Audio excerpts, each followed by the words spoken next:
The wind carried more than dust that morning. It carried the weight of two men's past sins. One wore the blue of the cavalry, the other the scars of a life on the run. Once enemies on the same battlefield, now fate had thrown them together on a trail soaked in blood and redemption. Somewhere between duty and survival, a choice would be made, one that could damn them both or save what was left of their souls. The West would remember this meeting, but not for who survived. Don't forget to like and subscribe if you love Wild West stories. The desert stretched endlessly, a cracked ocean of dust where bones and wind whispered the same old prayers. Elias Boone rode slow beneath a sun that punished the living and forgot the dead, his uniform faded by heat and regret. Each hoofbeat sounded like an echo of orders he could never unhear. Villages burned, flags raised, justice questioned. The horizon trembled with heat waves, and in that trembling he sometimes saw faces, his men, his enemies, the innocents caught between. He touched the rifle at his side not for comfort, but to remind himself he was still bound to something, law, duty, or maybe just memory. Miles away, a lone rider moved through a canyon cut deep as a wound. Cole Matthews, once outlaw, now something worse, a man hunted not for gold, but for what he'd done to keep a child alive. His horse staggered beneath the weight of thirst, its ribs sharp as the rocks around him. Cole's eyes scanned the emptiness, seeing movement in every mirage, hearing gunfire in the sigh of the wind. He'd buried two men this week, one who tried to collect his bounty, another who didn't even know his name. The guilt settled heavier than sand in his lungs. The desert didn't forgive, it just waited. As twilight bled across the sky, Elias just mounted near a dry creek bed, his shadow long and thin beside the horse. He unrolled a map already tearing at the folds, orders scrolled across it by a general who'd forgotten what mercy sounded like. He was to find the outlaw Cole Matthews, dead or alive, and bring him back across the border. Simple words for a complicated soul. The air shifted then, a tremor low and distant, not thunder but something alive, hooves, faint, cautious.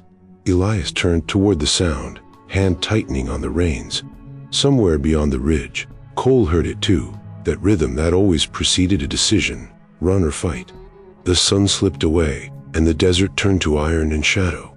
Coyotes sang their hymns to the dying light, and both men, miles apart, paused beneath the same bruised sky, unaware that by dawn their paths would cross and everything they tried to forget would rise again. The silence of the land broke in the same breath as the wind, carrying the scent of gunpowder and storm. And in that restless stillness, destiny began to stir, two souls drifting toward collision, bound by sins neither could escape. The canyon lay cracked and thirsty, its jagged walls casting long shadows over a spring that trickled faintly from rock, as though the earth itself offered one final mercy to those desperate enough to find it. And Elias Boone guided his horse down the slope with the instinct of a soldier who knew water meant survival but danger meant death. His hand never far from the revolver at his hip, eyes scanning every crevice, as if expecting the ghosts of his past to step out and challenge him. Yet what emerged from the shadows was no ghost but a man of flesh and dust. Cole Matthews, bent low beside the spring, scooping water into his scarred palms. His hat tipped back just enough for Boone to see the sharp lines of a face, branded by 100 wanted posters. The outlaw's eyes narrowing as recognition flickered across them like the strike of a match. And in that instant the air between them turned heavier than iron, guns rising almost in unison. The cavalryman and the desperado locked in a silence more dangerous than any bullet. Boone's mind flashing with the image of his orders bring justice to lawless men, and Matthews seeing not a soldier but another noose tightening around his neck. Time seemed to stretch, the desert itself holding its breath, until a sound neither man expected shattered the standoff. The low, steady thrum of drums carried across the plains like thunder rolling out of the horizon, a sound too primal, too commanding to ignore, and with it came the distant cries, wild and fierce, followed by the unmistakable silhouettes of riders cresting the far ridge, a Sioux war party, their lances glinting like fire in the sun, their horses a tide of power moving with purpose straight toward the canyon. Boone's discipline fought to hold steady, yet even he knew no single man could face such numbers. And Matthews, though hardened by survival, felt the same truth strike him like a hammer. Their fight with each other would mean nothing if they were both cut down before the sun touched the horizon. Without words, without trust, instinct took command. Boone edged his horse closer to the outlaw, his revolver still raised but his eyes cutting toward the approaching riders. And Maddox, jaw tight, shifted his aim not at Boone but at the threat beyond. The smallest nod exchanged between them like a fragile truce carved by the drums of war. Then Boone jerked his reins. Maddox swung into his saddle, and both men spurred their horses deeper into the Badlands, dust kicking high as arrows whistled in the distance, the canyon walls shaking with echoes of pursuit. And though they rode as enemies bound by law and blood, in that desperate retreat they became something else, two men unwillingly joined by fate, forced to survive not against each other but against the storm that now bore down on them. A storm of hoofbeats and vengeance that would not rest until it swallowed them whole. The desert gave them no quarter, its heat pressing down like a blacksmith's hammer, its jagged ridges and twisting gullies funneling Boone and Maddox into dead ends where the Sioux war party's shadow grew longer with every passing hour, the steady rhythm of war drums never far from their ears. And though they rode hard, sweat stinging their eyes and their horses foaming at the bit, both men knew escape was only an illusion stretched thin by exhaustion.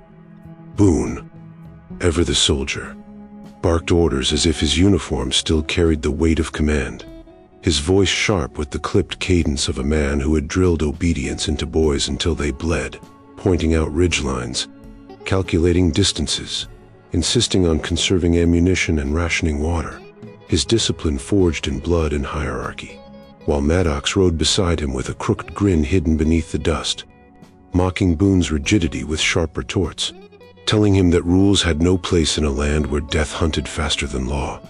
His laughter hollow, but cutting as he reminded Boone that the frontier swallowed men who clung too tightly to order. Yet beneath the banter, beneath the clash of duty and defiance, necessity bound them tighter than either man cared to admit. For each time Boone's careful eye spotted a safer trail or a patch of cover, Maddox followed. And each time Maddox's instinct for survival sniffed out an ambush or a shortcut through the rocks, Boone heeded it. And so their uneasy dance continued, two wills grinding like flint and steel, sparks of pride threatening to ignite even as the war party pressed them harder. When they stopped at dusk, huddled in the shadow of a dry ravine, Boone crouched over his canteen and spoke of conserving water, rationing every drop, while Maddox took a long swig from his flask and let the excess spill onto the ground with a deliberate smirk, saying a man was a fool to die thirsty while planning tomorrow. And Boone's jaw tightened so hard he thought his teeth might crack, but he said nothing, for both men could hear the distant cries and knew the Sioux would come with the night if not the dawn. Still, pride simmered like a fuse between them, each glance sharp, each word edged, neither willing to yield ground, yet neither ready to betray the truce carved not from trust but from desperation. And as the stars spread like cold fire across the desert sky, Boone laid out a watch schedule, his tone as unyielding as stone, while Maddox lay back against the rock, hat tilted over his eyes, muttering that he would wake when bullets started flying. Yet even he kept his pistol close, and Boone, for all his discipline, did not truly sleep. For both men knew that come the next dawn their fragile alliance would either carry them through the storm or collapse beneath the weight of their pride, and the desert would bury them without a name. The fire crackled weakly in the hollow of the ravine, its glow clawing at the darkness as if too small to hold back the night, and Boone sat rigid beside it, his hat pulled low but his eyes unblinking, fixed on the flames as if they were the faces of men he had left behind on fields of dust and blood, the names of comrades he had led into Powder River pressing against his mind like a weight that no silence could lift, his memories breaking through the disciplined armor he wore like cracks spreading through old stone. And across from him Cole Maddox leaned against a rock, hat tilted, the firelight etching deep grooves into his face, shadows hiding his eyes until they caught the glow and showed the truth of a man haunted not by battle orders, but by the raw cruelty of life on the edge of law. His family lost in a blur of gunfire and smoke, his world ripped apart by violence that left him hardened on the outside and gutted on the inside. Neither man spoke for long stretches, the only sound the hiss of the fire and the distant call of coyotes. Yet their silence was heavy, thicker than any words, for each carried ghosts that pressed closer with the night air. And when Boone finally broke it, his voice was low and jagged, telling fragments of a charge that ended in slaughter, of brothers who never rode back, and then fell silent as if ashamed to say more, while Maddox, after a long pull from his flask, muttered of a home burned, of a child's laugh cut short by gun smoke, and though his words were scattered and bitter, they carried the same sting of loss, the same unhealed wound. And for a moment their eyes met across the fire, two men so different in creed yet bound by pain that mirrored each other like reflections warped by broken glass. They did not reach for comfort, did not speak of trust, but the desert itself seemed to strip them bare, peeling away the armor of uniform and the bravado of an outlaw, leaving behind only men hollowed out by grief and carrying scars that no steel could see. And as the flames flickered lower, Boone poked the embers with the edge of a stick as though trying to stir life into what could not be revived, while Maddox's gaze drifted upward to the wide sweep of stars, his lips twisting into something between a sneer and a prayer. And in that fragile stillness their truce felt less like desperation and more like inevitability, for the desert had a way of showing men who they truly were. And under that sky, haunted by ghosts neither could silence, Boone and Maddox began to understand that survival was not only about outrunning death, it was about carrying the dead with them, and learning how not to collapse under the weight. The second day dawned blood-red over the desert, the sun dragging itself over the horizon like a wound reopening, and Boone and Maddox rode through the charred smell of smoke carried by the wind, the silence between them broken only by the weary snorts of their horses, until they came upon the splintered wreck of a wagon at the base of a shallow ravine. Its wheels shattered, its canvas torn and burned, the earth around it scattered with broken barrels and dropped belongings that spoke of a family's hurried flight ending in ruin. Boone dismounted first, his soldier's eyes scanning the ground, noting arrow shafts lodged in the wood and blood spattered dark against the sand, his hand resting heavy on the butt of his revolver, as though expecting the dead to rise, while Maddox lingered back, his outlaw's gaze sharp but weary, his jaw tight with the knowledge of what scenes like this usually meant empty silence, bodies left for scavengers, memories cut down without mercy. But when Boone pulled back the half-burned canvas, the desert itself seemed to hold its breath. For within, huddled small and shaking, was not a corpse but a child, dirt streaking a pale face, eyes wide and glassy with terror, clutching a ragged doll to a chest heaving with shallow breaths. Boone froze, his hardened exterior cracking for a heartbeat, the soldier in him replaced by the man who had sworn to protect, and he whispered, almost to himself, "God help us," before reaching out a gloved hand that trembled slightly despite his discipline. But the child flinched and buried his face deeper into the fabric, and that was when Maddox stepped forward, his shadow cutting across the wagon, his rough voice softer than Boone had ever heard it, as he murmured words meant to soothe, not threaten, telling the boy he wasn't alone, that no harm would come while they were near. Though Boone noticed the flicker in Maddox's eyes, the memory of a family long gone reflected there, and understood that for the outlaw, this child was no duty but a chance at redemption, a fragile proof that he was not yet the monster the wanted posters claimed. Together they coaxed the boy out, Boone offering the canteen with steady patience, Maddox crouching low to meet his gaze. And slowly the child reached trembling fingers to take a sip, the first trust forming in silence more powerful than any oath. And in that moment both men knew the Sioux war party was not far, the tracks around the wagon fresh, the ashes still warm, and that the child's survival was both a blessing and a curse, binding them tighter than their reluctant truce had ever done. For now they rode not just for their own lives but for the fragile spark of innocence that clung to them, a reminder of what could be lost if they faltered. And as the wind carried the echo of distant drums once more, Boone saw duty written clear as daylight, while Maddox felt the weight of redemption pressing heavier than any bounty. And both understood that from this moment forward the desert stakes had sharpened into something neither pride nor rivalry could deny. The cabin squatted low against the prairie wind, a shape of timber and stone that had once felt like a refuge, but now seemed far too small for the storm he had brought within its walls. And as he swung the heavy door wide to let her in, the warmth of the hearth spilled across the threshold, carrying the scent of smoke and stew that had so long been wasted on only himself. She stepped inside without hesitation, her posture proud though her bare feet left faint prints of dust upon the worn boards, and he felt his throat tighten as he watched her eyes move not hungrily toward the table he had set with bread and beans, but searching every shadow, every corner, each exit and window with a sharpness that spoke of a life lived too long among enemies. Her silence stretched taut like a bowstring, making every creak of timber echo louder than it had ever sounded before. He busied himself at the hearth, ladling stew into a wooden bowl and sliding bread onto a plate, his hands clumsy as though he had forgotten the simple rhythm of hospitality.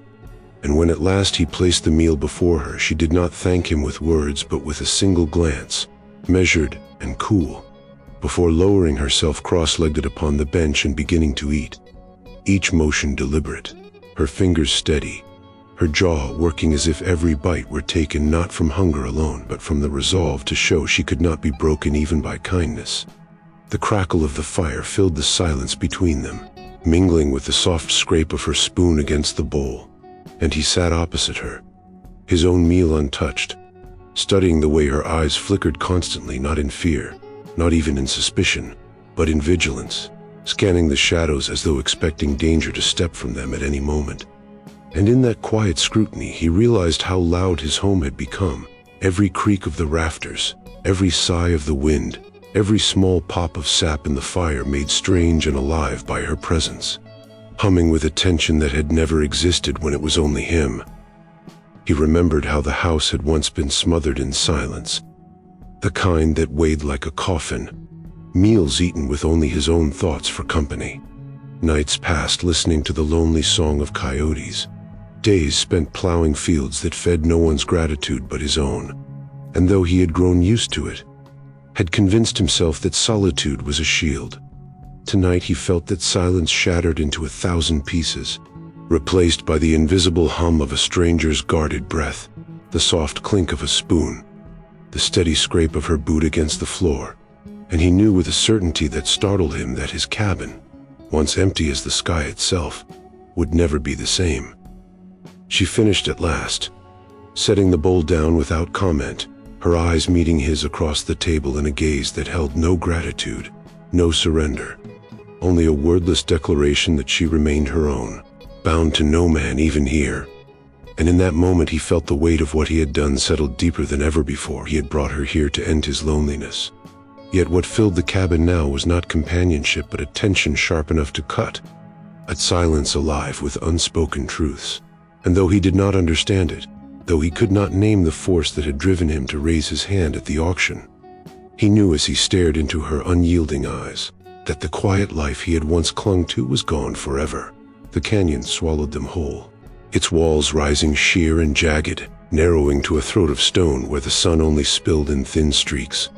And Boone reined in his horse with the calm focus of a soldier who had chosen his battlefield, his eyes calculating the angles of rock and shadow, the choke point that would turn numbers into a bottleneck, while behind them the war party thundered closer, hoofs pounding like drums of judgment, their cries echoing through the gorge, fierce and certain.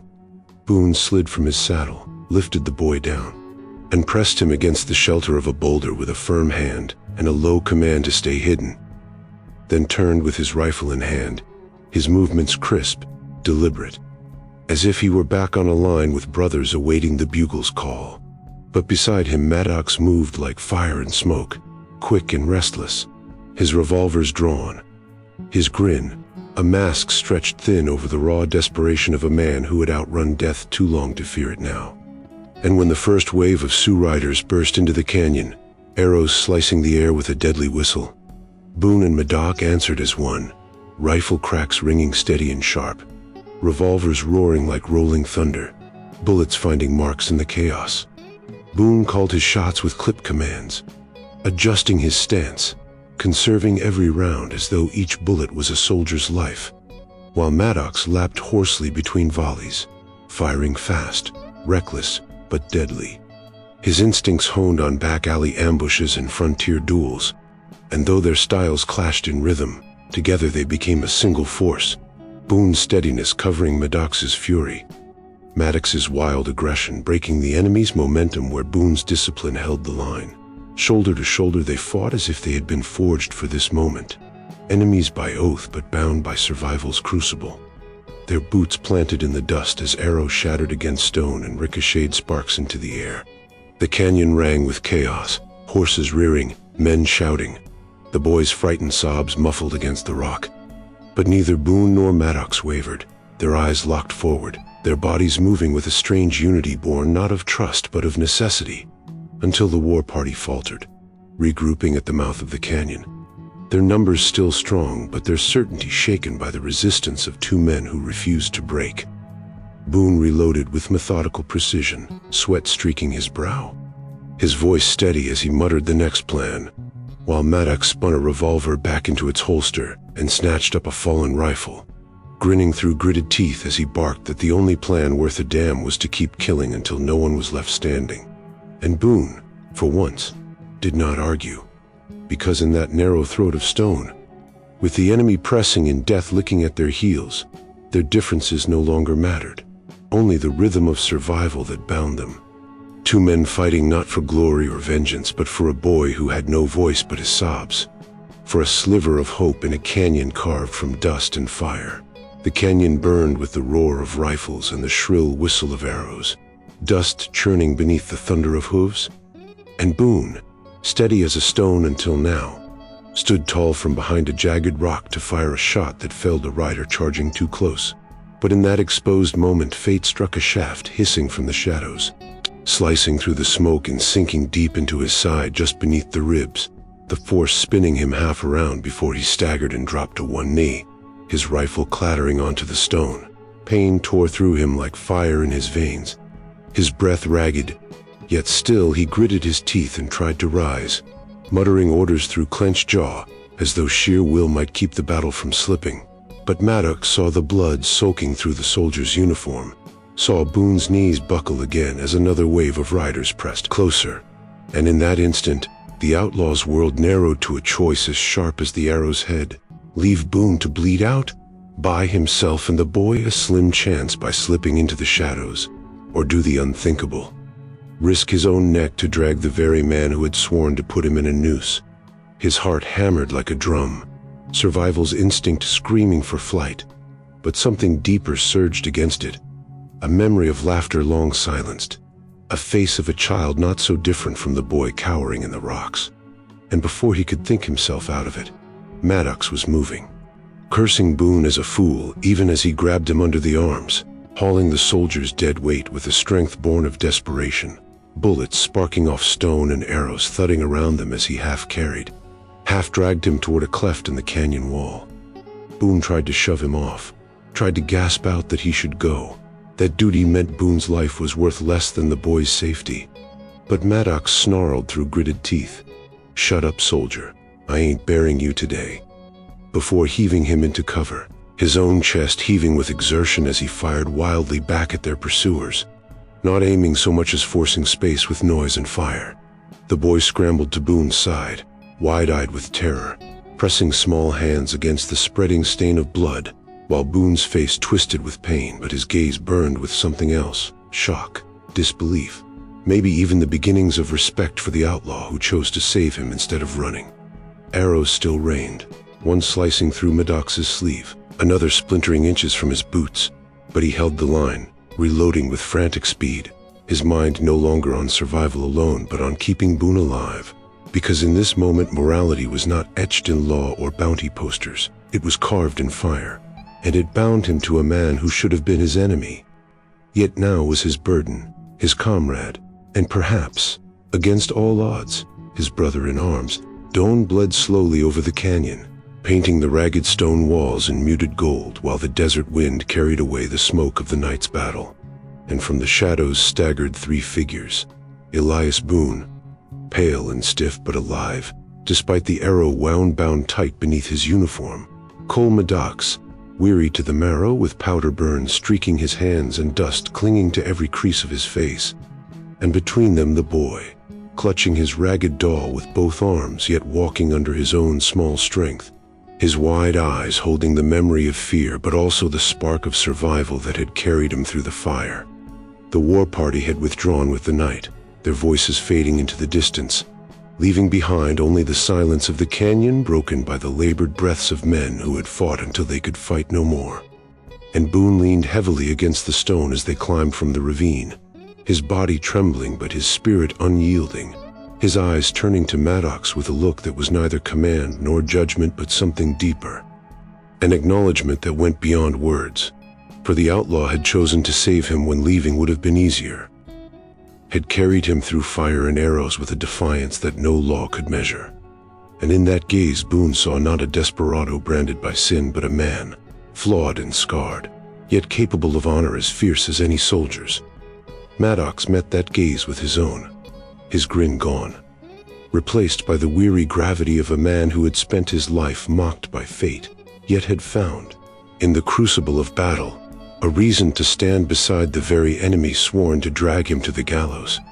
And for the first time he looked at Boone not as a uniform or a badge of law but as flesh and blood, a man who bore the same ghosts and carried the same weight of loss as himself. No words passed, no hands were offered, for both men knew that words would crumble under the weight of all that had happened, and gestures could not erase the boundaries carved by their pasts. Yet the silence between them shifted, no longer sharp with hostility but settled with something fragile yet real respect, born not of trust freely given but of fire survived together. And as the boy clutched Boone's coat and looked up at Maddox with timid gratitude, the outlaw gave a small nod, awkward and brief, while Boone straightened despite the pain and returned it with the barest incline of his head, the kind of acknowledgement soldiers gave equals after a battle well fought. The desert stretched before them, endless and indifferent, yet it seemed less empty now. For within that silence, two men who should have remained enemies carried something unspoken, a bond neither could name, fragile as glass but strong enough to carry them beyond the canyon, beyond the memory of blood and fire, into a frontier where survival had stripped them bare and left behind, not vengeance, not rivalry, but the raw truth of respect earned in the crucible of dawn. The sun climbed higher, burning away the last traces of the night as the desert stretched silent and wide, its face unchanged by the blood spilled in its canyons, its sands indifferent to the suffering of men. Yet for Boone and Maddox, the world no longer looked the same, for they had walked through fire and come out scarred but alive, the boy safe between them, clutching Boone's reins as if holding on to more than leather, holding on to a future both men had fought to protect. When they reached the fork in the trail, the inevitable weighed heavy. Boone, knowing his duty lay east where his command would expect him to return with reports and orders, his uniform still binding him to a system that measured men by loyalty and law, while Maddox knew his road curved into shadow, westward where his name was still cursed on wanted posters and his life could only be sustained in the margins between pursuit and escape. And though neither man spoke it aloud, the choice sat between them like a stone too heavy to move. For Boone's honor demanded he turn Maddox in, yet the soldier in him had been tempered by sacrifice, and the outlaw standing beside him was no longer the caricature of sin painted by bounty sheets, but the man who had lifted him from the dust when arrows rained down, who had chosen to save rather than abandon. Their eyes met across the boy's small frame, and in that silent exchange lived everything that needed saying: gratitude, respect, and a recognition that their souls had been tested not by the shallow victories of gunfire, nor the rigid dictates of law, but by the raw cost of sacrifice, by the moments when pride had to be set aside for survival, when enmity had been burned away until only men remained. Boone finally broke the silence with a quiet command to the boy to stay close, his tone softer than the harsh bark of orders he once carried, while Maddox tugged at his reins, turning his horse slowly toward the west, his figure already beginning to blur into the shimmer of heat rising off the desert. But before he vanished, Boone lifted a hand, not in salute, not in farewell, but in acknowledgement, a simple gesture that spoke more than words. And Maddox, without slowing, gave the smallest nod, the brim of his hat dipping once before he disappeared into the horizon. The boy looked between them, confused but sensing the weight of the moment. And Boone placed a steady hand on his shoulder, guiding him down the eastern path, his steps heavy but resolute, knowing that his report to command would omit the name of the man who had saved his life.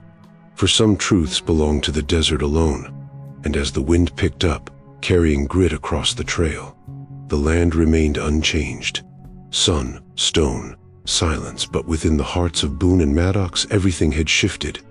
For the frontier had demanded its price, and though it spared their lives, it left them carrying a bond forged in fire, a secret etched into the dust forever. Help us tell more stories from the quiet frontier. Please like this video, subscribe to the channel, and ring the bell. You'll be the first to know when the next chapter arrives.